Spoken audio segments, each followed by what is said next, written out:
ফিলিস্তিনে ইসরায়েলি নৃশংস গণহত্যা ও বর্বরোচিত হামলার প্রতিবাদে চাঁদপুরে বিক্ষোভ মিছিল ও সমাবেশ অনুষ্ঠিত হয়েছে।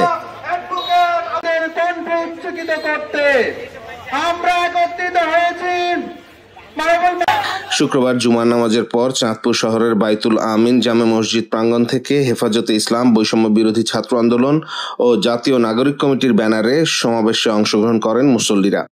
এ সময় ফিলিস্তিনে বর্বরোচিত হামলার প্রতিবাদে একটি বিক্ষোভ মিছিল শহরের বিভিন্ন গুরুত্বপূর্ণ সড়ক প্রদক্ষিণ করেন। এছাড়া শহরের হাসান আলী মাঠ থেকে শহর ছাত্র শিবিরের নেতৃত্ব পৃথক বিক্ষোভ মিছিল বের করা হয়।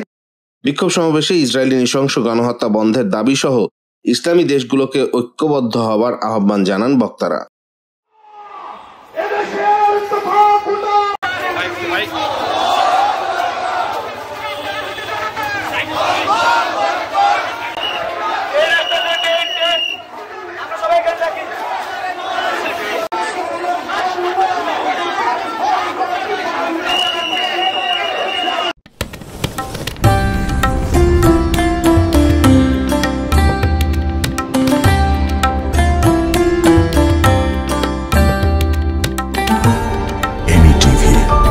স্বাধীন বাংলার স্বাধীন কণ্ঠ।